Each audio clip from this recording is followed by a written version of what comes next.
OK.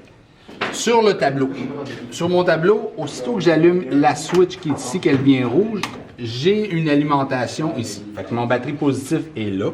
OK? Les négatifs de batterie, ils sont de ce côté-là et puis de ce côté-là. All right?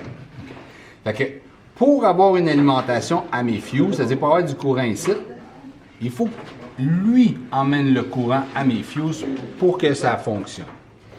Pour que ça marche, c'est-à-dire que je dois partir de ma batterie, rentrer dans ma key switch, sortir de la key switch, venir alimenter le solénoïde, mettre une masse sur le solénoïde, il va clencher, le courant va passer de là à là, va s'en venir ici pour alimenter mes fuses.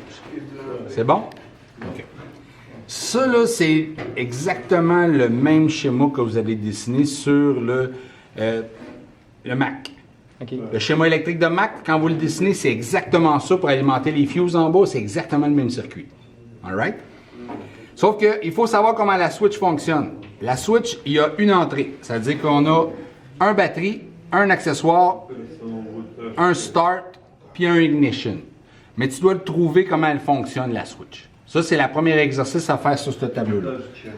Je vous donne un exemple. Fait que là, je me mets en ohm. OK? Puis je vais vous donner l'exemple comment cette switch-là fonctionne. C'est-à-dire que elle fonctionne avec les 6 trous qui sont là, elle avec les 3, elle avec les 3, ici les 2, elle les 6, les 6.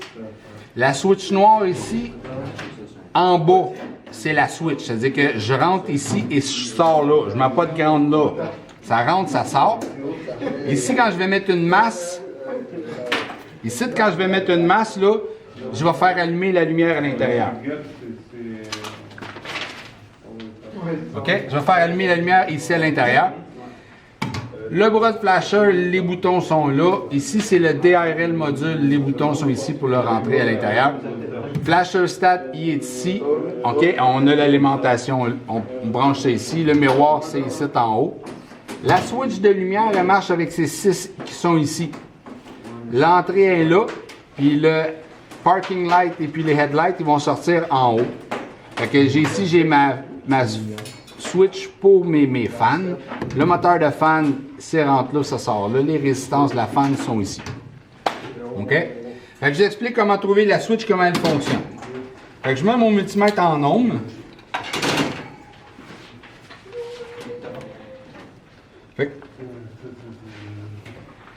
je vous ai dit qu'elle fonctionnait les 6 comme ça. Sauf qu'elle, elle est double, la switch. Fait que ce côté-là va marcher ensemble, puis ce côté-là va marcher ensemble. OK? Fait que si je me mets ici comme ça, je prends mon multimètre, j'ai pas de continuité. J'ai toujours pas de continuité. Si je le pèse en bas comme ça, j'en ai pas. OK, ici, j'ai la continuité entre ces deux trous-là quand je me mets là. Si je le remonte en haut, j'ai rien pantoute. OK? Fait que ici, si je me mets là, j'ai de la continuité quand je me mets en haut. Puis si je le mets à off, j'ai rien. Fait que la switch, elle fonctionne comment? C'est-à-dire que mon entrée va être là parce qu'elle communique avec les deux autres. Si je le mets en bas, ça sort en bas ici. Puis si je le mets en haut, ça va sortir en haut là. Fait que l'entrée est là, ça sort en haut, ça sort en bas. C'est comme ça que ça fonctionne. Fait que ma batterie va arriver ici. L'autre fonctionne exactement de la même façon. Fait que ça sort en haut comme ça.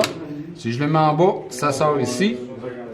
Fait que votre premier job, c'est de m'expliquer comment elle fonctionne. Lequel a une continuité avec les 4 autres quand je vais tourner la clé. Fait que là, je me mets à ignition, je suis à start, je retombe à ignition, je suis à off. Après ça, je tombe à accessoire. Votre job, c'est de me trouver comment ça marche avec le multimètre, exactement comme ça, comme je vous l'ai montré. C'est bon?